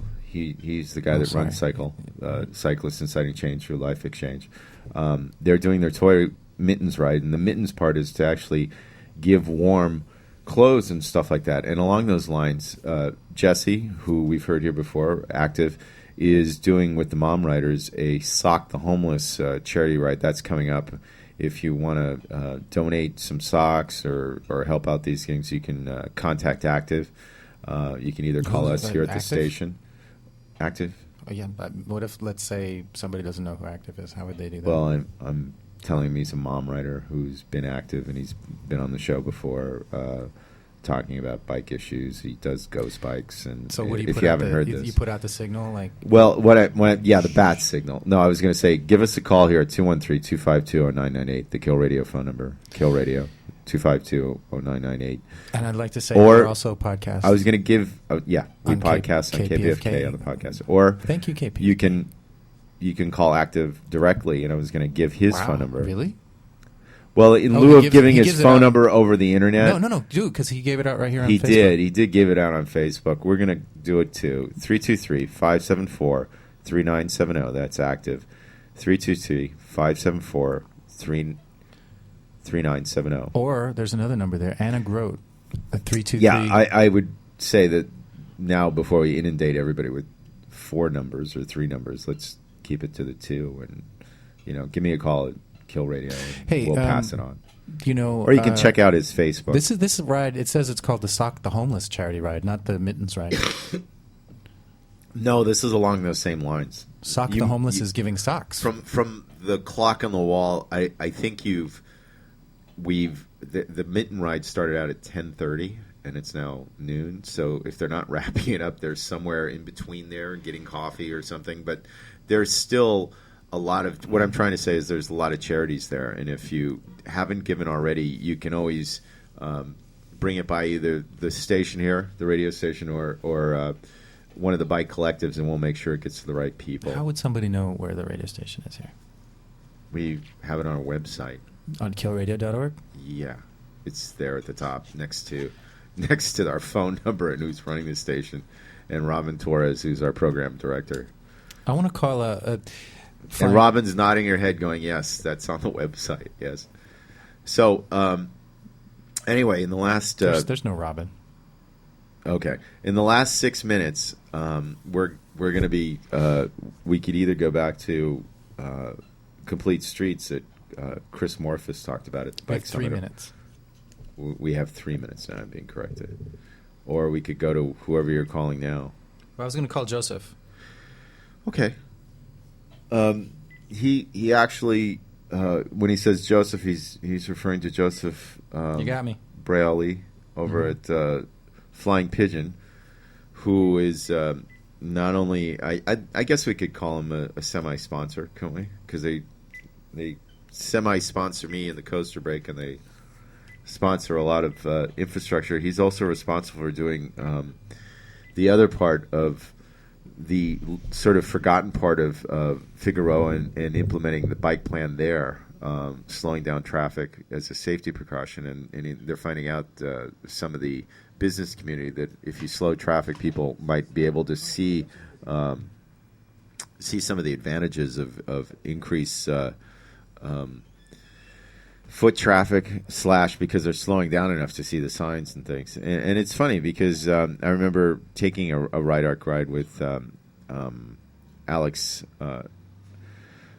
years ago, and his Ride Arc ride consisted of showing you how just the landscape is built for the automobile around here. You have huge signs that you can see at 30 miles an hour plus, and that's why you have these huge fast food places with signs that you can see from like blocks and miles away. It's almost like the icon if you ever talk to friends, and we're getting back to the food aspect, that you can always see these things from the roadside like miles away, and you think, wow, I thought it'd be closer. If you're in a car, you're going to hit it faster. Anyway, Nick has just ran into the room. Here we go. We got Joseph on the air from the Flying Pigeon. Hi, Joseph. Hey, what's up, Bike Talk? Not much. We're here talking about all kinds of great stuff. We had great interviews, and now we're talking to you. Ask him about you needed someone that you need to give people a chance to go to the bathroom. They needed a break. Yeah. So All right. That's when I get on. on. Well, it's raining. It just rained a little bit rather out here in Northeast LA. Is it acid so rain? I don't know. It's questionable if we'll go on the dim sum ride tomorrow. Everything says it's going to be sunny in the weather report. So tomorrow morning at 10 a.m., folks are going to meet us at the Flying Pigeon Bike Shop, and we're going to go at about 10:30. We're going to head out to Alhambra to go and get some dim sum, some Chinese brunch. Oh. Does this mean? What else is going on? You guys interrupted me. I was in the middle of machining out a chain case for a Flying Pigeon bicycle that we're assembling for people to come and take a look at and test ride. It's been a while since we built one, so ask him if the freeway and, closure is going to stop the bikes. I wrote an article a week ago that was about the pedicab regulations in Los Angeles.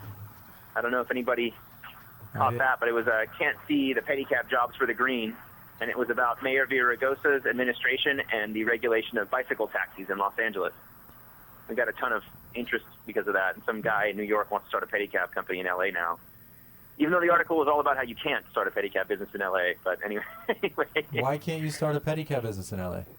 Well, there's some laws and rules on the books, but the Department of Transportation doesn't want to use them. So if you go to submit to get a permit to get a bicycle taxi, there are all these hoops they make you jump through, and even if you jump through them, they still will not approve your pedicab. They just refuse to do it. And then the second reason is that so if you do it, then it's illegal. So you can get fined or whatever, or banned from doing it for life or whatever. There's some things in their books. And there were some attempts to reform these rules, and the rules that were written as a reform were worse than the existing rules. And there were a few people in 2007 from three different angles. There's a rich businessman, kind of a on-the-ground, poor guy, working-class guy, hippie, and a member of the Community Redevelopment Agency who actually got $1 million from the government to start a bicycle taxi program in downtown. All three of these programs in downtown, three different angles, community outreach done, and letters of support and money, and inside or outside, or it didn't matter who it was, they all got turned down by the Department of Transportation. So that was what my article was all about. It took about 5 years for me to finally get the gumption up to write it. I started doing research in 2007, and so that was a kind of a long-form article. I don't know if it's that interesting, but it was for me to write. Where's your article? Where is it? It's on my Flying Pigeon LA website. Can't see it's also got picked up on the Patch.com network, so it's on a couple of the AOL Patch.com newspapers for the Highland Park Patch and the Eagle Rock Patch and a few other places, I think. So it's called Can't See the Pedicab Jobs for the Green, and it's about the mayor and his green agenda, and his love of bicycles was just a little bit too late for the bicycle taxi to be considered as in his reforms of the city's transportation. So I thought now would be a good time to bring it up, and I thought it would be a nice source in certain parts of the county or the city, especially down at the beach in Venice, and in Hollywood and in downtown Los Angeles, and places where there's a lot of foot traffic, maybe in the MacArthur Park area. I don't know, people aren't very rich around there, but that would be a good place if they did if they set it up properly and allowed the pedicab operators not to flood the market, but to do it in a more controlled fashion.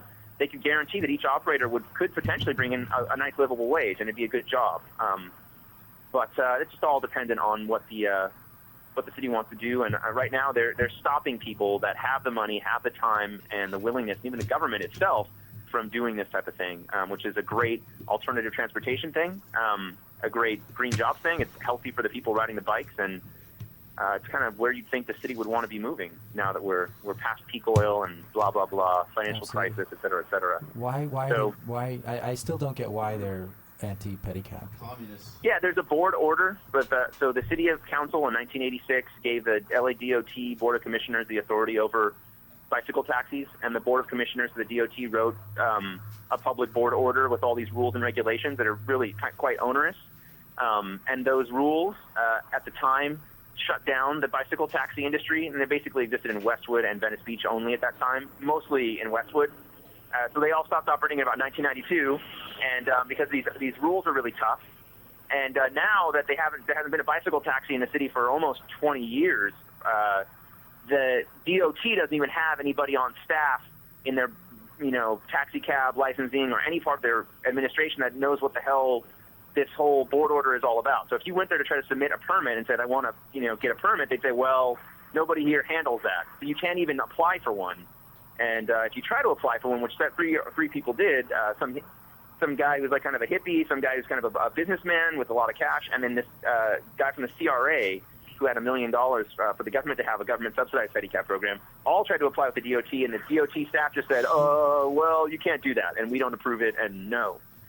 So a lot of it has to do with just the politics of transportation planning in Los Angeles and inertia in the Department of Transportation. That is infuriating. Yeah, it's pretty frustrating, that there are rules in the books, the city refuses to follow them, and then, the rules themselves are awful, but when you do follow the rules, they still won't honor your permit request. Or they'll just turn it down out of hand. And one of the reasons they turned it down, the main reason they turned it down, they said pedicabs will slow down traffic, and pedicabs are dangerous, and all this other stuff. It's like, really, when Staples Center or LA Live is crowded with 100,000 people, or 50,000 people, and 20,000 cars, is it really the pedicabs that are slowing everybody down, or would it be the cars that are slowing everybody down? And the pedicabs are all about getting people out of their cars, or at the very least making a bad situation better by allowing people that are, trapped in their cars to park, get out of their car, and then get a little cab ride to wherever they need to be, or to take the train and get a little cab ride to wherever they want to go, without having to worry about, an automobile taxi, which is stuck in the same traffic. So what are your plans to fight this or to move this forward? Well, I wrote that article, and I guess I don't think, really people in the advocacy scene in LA have enough going on right now. I just was hoping that it would get a little bit more traction. I've got some follow-up articles I'm going to do about that CRA program, and we'll have to see. I don't know. That's about the extent of what I can do is write articles now on my blog for the Flying Pigeon website, and that's been good marketing for us. I sell a lot of stuff whenever I have a good article like that, so I'm kind of like a part-time journalist bike shop owner now. That's been working well for me, and I like doing journalism, so that's what I'm doing. Do you? That's what I'm going to do. If I wanted to push it further, I have my own pedicab. My friend Active from the Mom Riders have taken it in Ciclavia a bunch of times. He's been in a few holiday parades this year. He's been hired to ride it in some kind of Indian film festival thing. We pick up all kinds of weird stuff with that bicycle taxi. And maybe this guy from New York, or wherever the hell I don't even know if it's from New York, actually. This guy from this pedicab company, maybe I'll talk with him, and maybe we can start a pilot program here in Los Angeles with quality pedicabs and a livable wage for our employees, and a structure that'll work. And with my big mouth, maybe that will get some inertia. Get the ball rolling in downtown with the mayor's office and with the DOT. So. Well, thanks, Joseph Braley. And that's the website is flyingpigeon-la.com. Yeah, that's the one. And we got a blog there and a bunch of other stuff. But yeah, check it out. And you got a dim sum ride tomorrow where you go to one restaurant or more than one restaurant? We can only go to one. Try and do more than one would be tough. We'd be there all day. But so what we're going to do is we're going to meet here and ride out to one restaurant. It's called King Law in Alhambra. And I think what we're going to do is take the Gold Line, which is right behind our bike shop, out to the Mission Station in South Pass, and then ride down into Alhambra. That way we don't get too much exercise. Nothing ruin a morning like getting a lot of exercise. So we're going to go stuff our faces with some really good dim sum, and then come back here around 1:30. And this is a monthly ride? Yeah, we do the dim sum ride once a month, and it's that time of the month. Oh, yeah. We all get a little moody around this time. Of course. Time of the month. You need the dim sum. But yeah. All right. Yeah, we're... So, unless Chickler has something else to say. I do, but it's going to take longer than a minute. All right, guys. Thank you so much. Thank you, Joseph. Enjoy your gloomy Sunday. All right, you too. Don't get too depressed looking out the window there. It's Saturday. Saturday, though. Hide all the sharp objects, Chicken Leather. Okay. You too. All right. You too. No sharps. All right, take care, guys. All right, you too. Bye. Man, he Shark. gets a lot done, doesn't he? He's got a lot going on. He's intimating about the last movie I was on. It was about sharks. But anyway, shark attacks aside, watch out for those buses, and we're watch out for the buses, and maybe Goodwill attack. We're gonna hopefully check into that, attack. And keep in mind that there's all sorts of things you can still do to help people this holiday season. Tank man the buses. Yeah. So I think that's about it. We're gonna play more of the. While we digitize some things here, we're going to play more of the bike. In the future, you mean? In the future, yeah. Right now we're gonna go out with the theme music, but we'll come back literally moments away and play a little bit more of the summit, and then we'll be playing more of that later on. The bike summit that was done by the LACBC and the Cal Bike CBC. So I guess there's a CBC or a version of our LA CBC in other places, but because it's not Los Angeles, they call it other things like Santa Cruz CBC. Or there's the San Francisco CBC or like or whatever. Transportation Alternatives in New York. Yes, or Bike Coalition. Active Trans in Chicago, and then every city. What I'm trying to say is there were a lot of people here from the Inland Empire, from Long Beach, from the Orange County, and then a lot of people from up north, and we got to hear all their things, and we're going to hear more of that in the weeks to come. Yeah. Okay. Cool. So thank you. Thank you. Happy holidays. Damn, you got the last one.